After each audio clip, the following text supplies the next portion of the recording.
আসসালামু আলাইকুম guys, it's me Hossain Chowdhury and welcome back to my channel টেনচার টেক। আজকের ভিডিওতে যে কথা বলতে যাচ্ছি সেটি হচ্ছে অনেক কন্টেন্ট ক্রিয়েটর কিন্তু এই ভুলটি করে থাকে। আর আজকের ভিডিওতে একটা ভুল নিয়ে আমি কথা বলতে আসছি, কারণ এই ভুলটি আপনাদেরকে জানানো সব থেকে বেশি গুরুত্বপূর্ণ। প্রত্যেকটা কন্টেন্ট ক্রিয়েটর যখন ইউটিউবে চ্যানেল ক্রিয়েট করার পর তারা ইউটিউবে ভিডিও আপলোড করবে, তখন গিয়ে কিন্তু তারা একটা ভুল করে বসে। এটি ওল্ড কন্টেন্ট ক্রিয়েটররা করে না, এটি শুধু নিউ কন্টেন্ট ক্রিয়েটররা করে, যারা আজকাল ইউটিউব চ্যানেল তৈরি করে ফেলেছে। যারা নতুন একটা ইউটিউব চ্যানেল তৈরি করছে তারা কি করে, তার প্রতিনিয়ত ইউটিউবে ভিডিও আপলোড দেওয়ার একটা টার্গেট ফিল আপ করার চেষ্টা করে। আর তারা যখন ভিডিও আপলোড করতে যায়, ওই আপলোড করার সময় কিন্তু তারা একটা সব থেকে বেশি একটা ক্ষতি করে বসে, যেই ক্ষতির কারণে তারা যদি অনেক সাবস্ক্রাইব গেইন করেও ফেলে, তাদের চ্যানেলের উপর একটা ইফেক্ট পড়ে। তাদের চ্যানেলের এমন একটা ইফেক্ট পড়ে যে তাদের চ্যানেল মনিটাইজেশন না দেওয়ার সম্ভাবনাও থাকে। আর কি সেই ভুল? সেই ভুলটি হচ্ছে স্যাম টাইটেল, স্যাম ডেসক্রিপশন এবং স্যাম ট্যাগ ব্যবহার করা।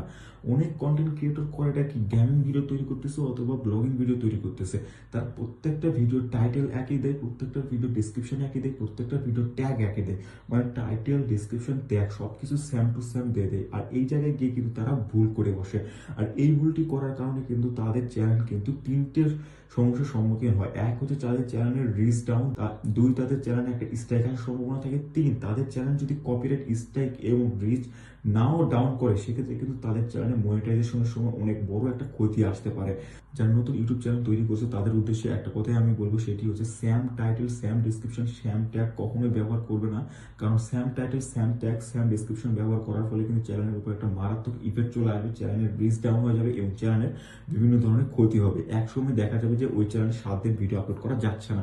এরকম স্ট্রাইকও কিন্তু চ্যানেলের উপর চলে আসে। স্ট্রাইক কিন্তু শুধু কপিরাইট স্ট্রাইক হয় না, স্ট্রাইক বিভিন্ন ধরনের স্ট্রাইক কিন্তু হয়ে থাকে। ইউটিউবের কিন্তু কিছু গাইডলাইন আছে যেগুলো ভঙ্গ করলে কিন্তু ইউটিউব এমন শাস্তি আপনার চ্যানেলে দিবে, যে চ্যানেলে কিন্তু 7 দিন 8 দিন কোনো ভিডিও ইউটিউবে আপলোড করতে পারবেন না।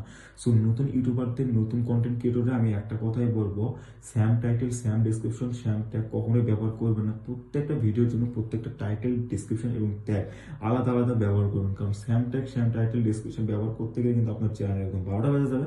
সো আমি একটা কথাই বলবো, এগুলো থেকে বিরত থাকুন এবং প্রত্যেকটা ভিডিওর জন্য নির্দিষ্ট ট্যাগ, টাইটেল এবং ডিসক্রিপশন ব্যবহার করুন। স্যাম ডিসক্রিপশন কপি করে রাখেন না, যে এই ডিসক্রিপশন এই ভিডিওতে দিয়েছেন, ওই ভিডিওতে গিয়েও এই ডিসক্রিপশনটাই দিয়ে দিবেন। সো আশা করতেছি আমি আপনাদেরকে ভিডিওটা বুঝাতে পেরেছি। আর এই ভুলটি যদি আপনার হয়ে থাকে, সেক্ষেত্রে ভুলগুলো শুধরে ফেলুন, ভিডিওতে যান, ভিডিওগুলো এডিট করে আবার নতুন করে ভিডিওগুলো আপনারা পাবলিক করেন, আর ভিডিওগুলো আবারগুলো আপনারা ঠিক করে ফেলেন। সো আশা করতেছি আমি আপনাদেরকে বুঝাতে পেরেছি। আর আজকের ভিডিও ছিল এই পর্যন্ত। দেখা হচ্ছে ইনশাআল্লাহ নেক্সট আরেকটা ভিডিওতে।